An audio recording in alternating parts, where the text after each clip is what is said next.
ICICI Lombard and CNBC TV18 present India Risk Management Awards, honoring the new age risk management practitioners.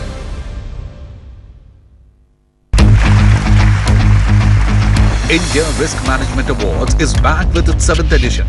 This year, the India Risk Management Awards went completely virtual for the first time.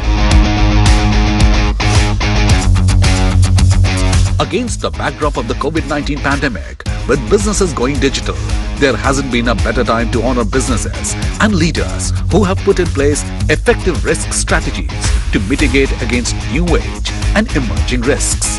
Therefore, the theme of ICICI Lombard and CNBC TV18 present India Risk Management Awards 2021 is honoring the new age risk management practitioners. With the highest nominations ever received and the introduction of a separate jury to judge the mid-cap companies, the India Risk Management Awards 2021 kicked off with a panel discussion on the learnings for leaders and risk managers from the pandemic and the way forward for businesses. Hello and welcome to this special discussion on risk management during COVID times. And my eminent panel are the jury members of the India Risk Management Awards, which CNBC TV18 holds every year. The Risk Management Awards are anyway one of our more prestigious awards because it calls and estimates one of the most difficult and most intricate faculties of corporate management, risk management.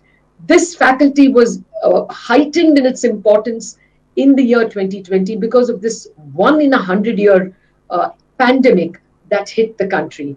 It called upon the best skills of financial management, human relations management, production management, indeed every aspect of management.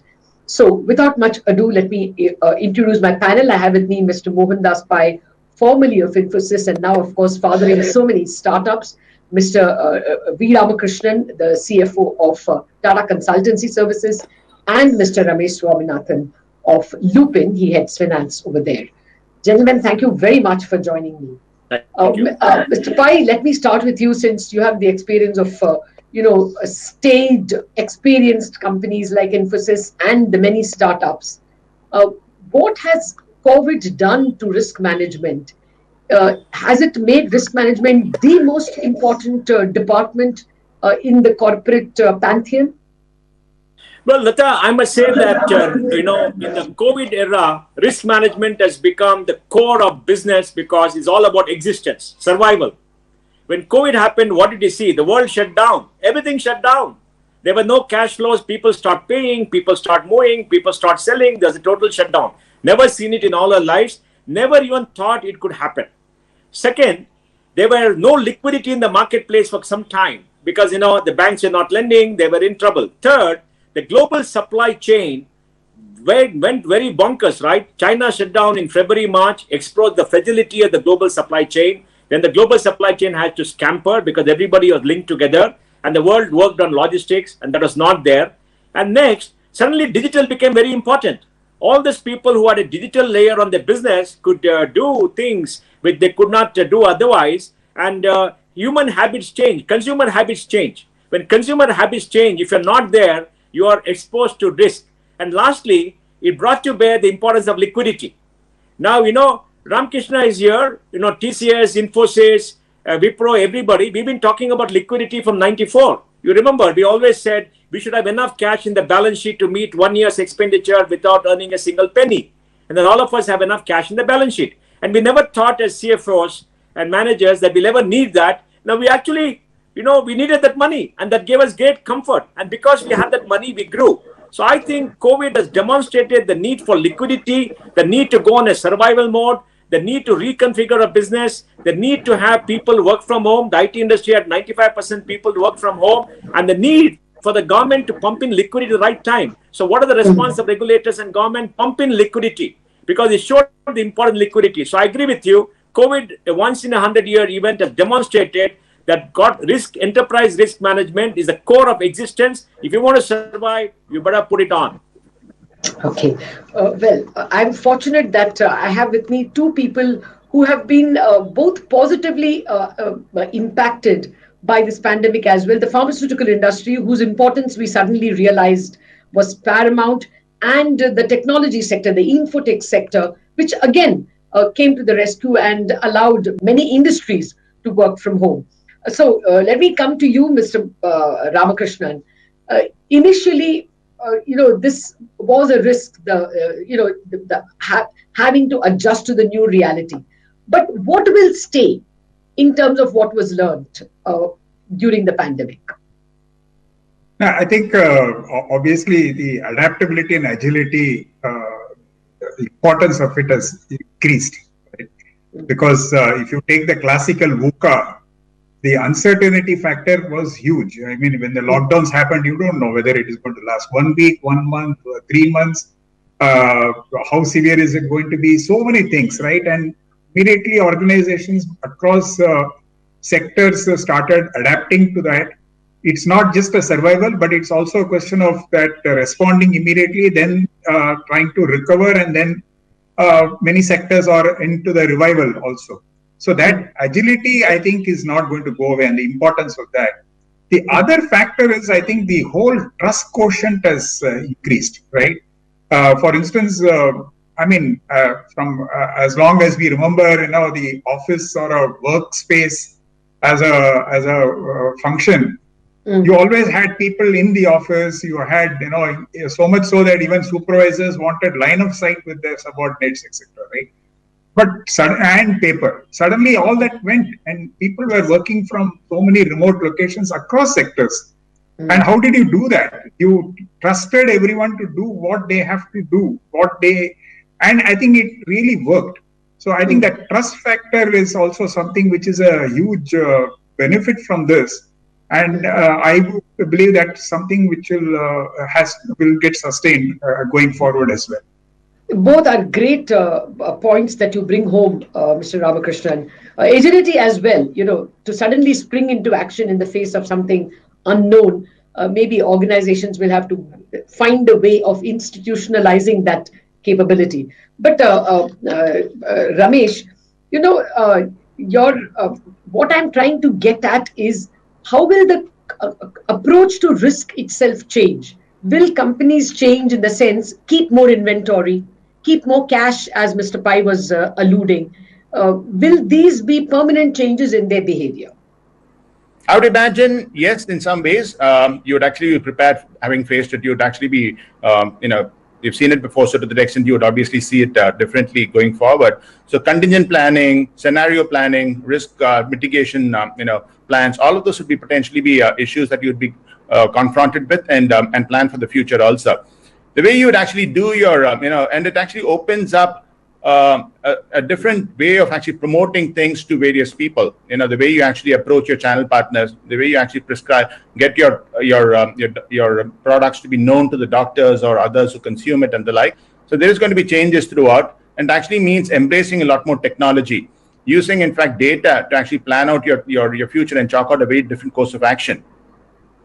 Okay. Well, now let me come to the human element. For the first time, we did not see our colleagues for months on end. Of course, meeting over a webinar was possible, but that was not the same as having a community at work. Mr.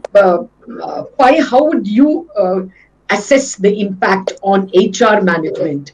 Was it, I think it had a positive or negative? Yeah. Well, it had a tremendous impact on HR management, because suddenly people were not there. We had to use technology.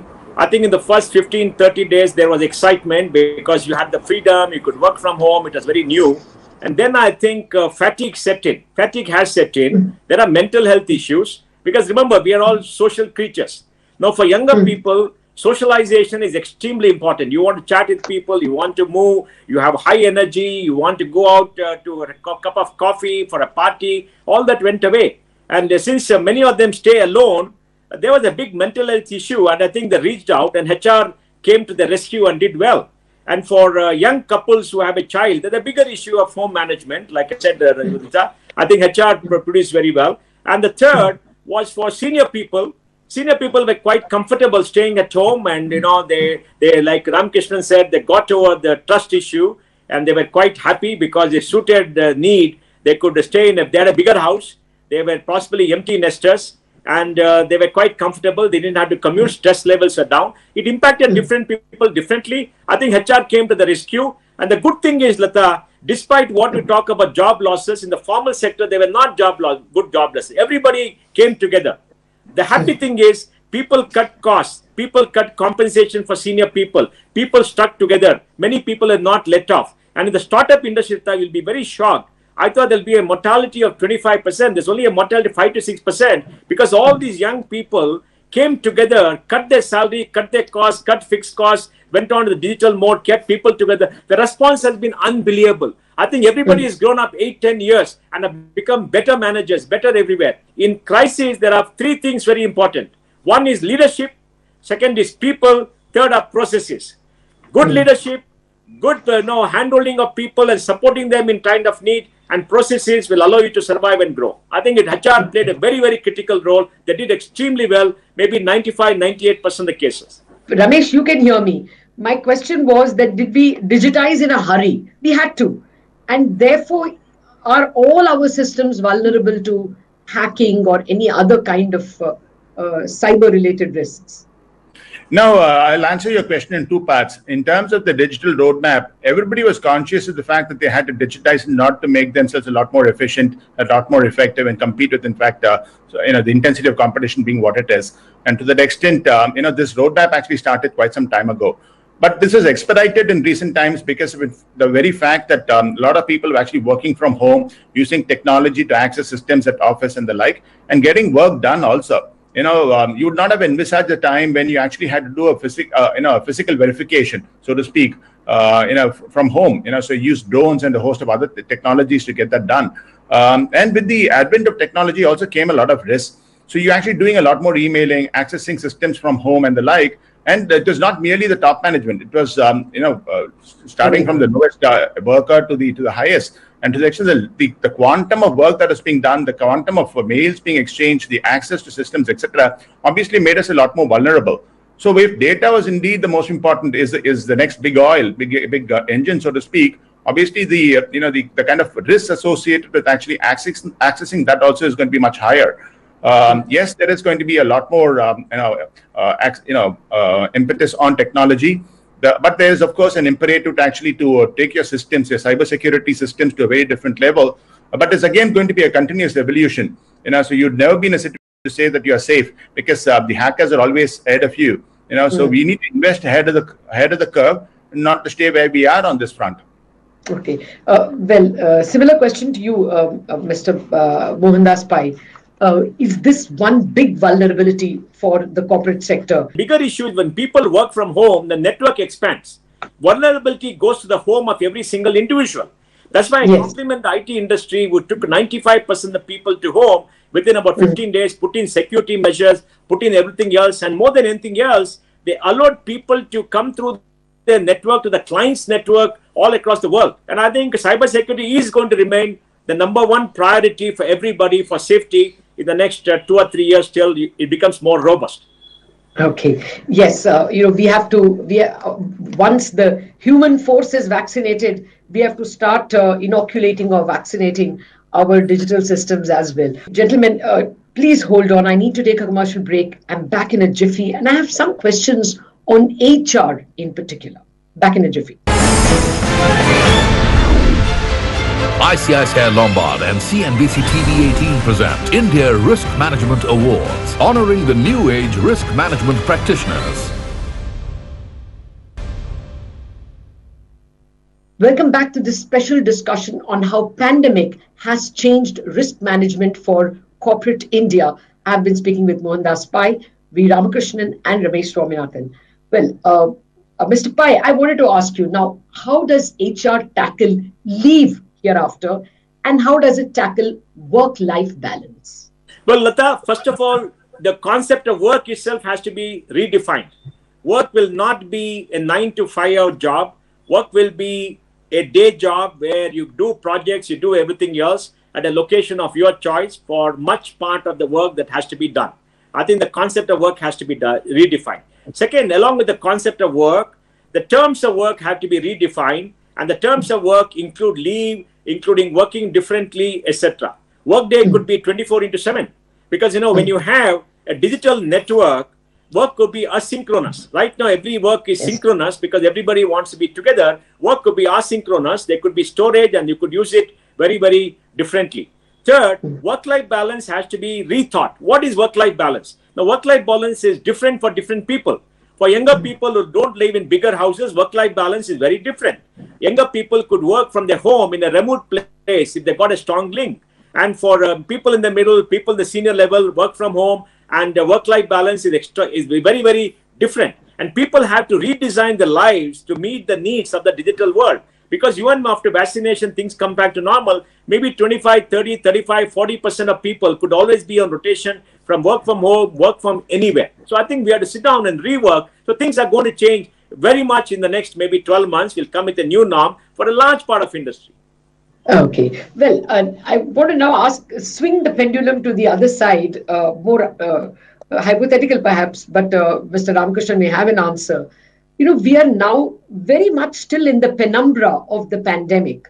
If we go by the Spanish instance of 1918, after 1920, no one spoke about it. I mean, we all went back and read up in history what happened. It was not taught to us in our history books like as much the World War I was taught, or Versailles Treaty was taught, or the interwar period, fascism and Nazism was taught. We were not taught about the pandemic so much. So do you think, Mr. Ramakrishnan, this topic will be very archaic 2-3 years from now, completely forgotten?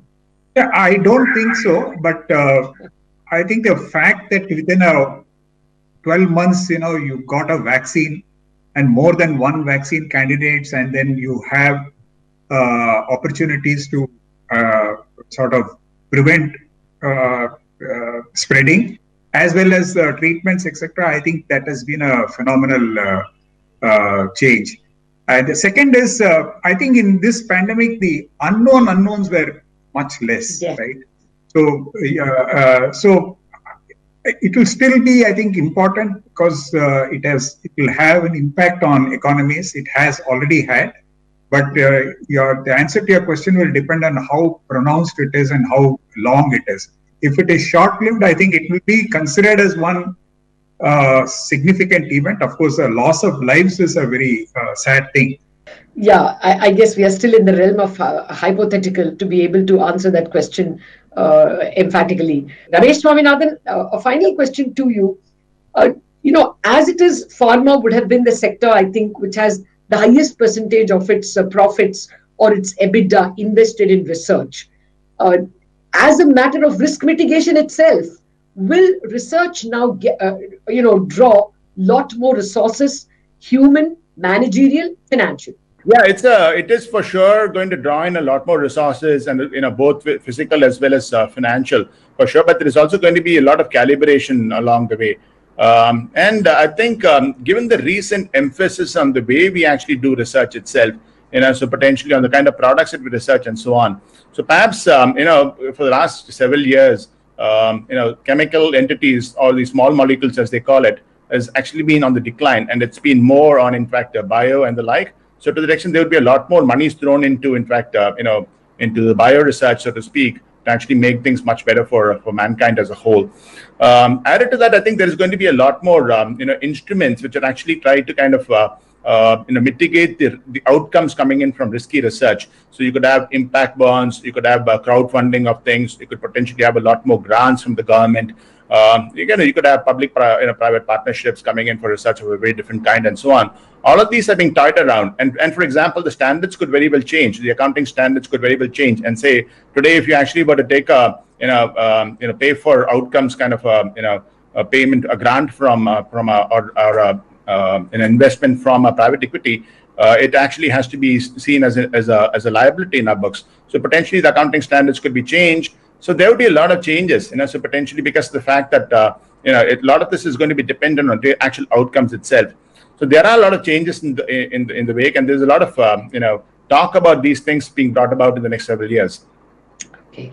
Ramesh Swaminathan, Mr. Ramakrishnan, and Mr. Mohandas Pai, thank you very much for joining me in what was a very enriching conversation.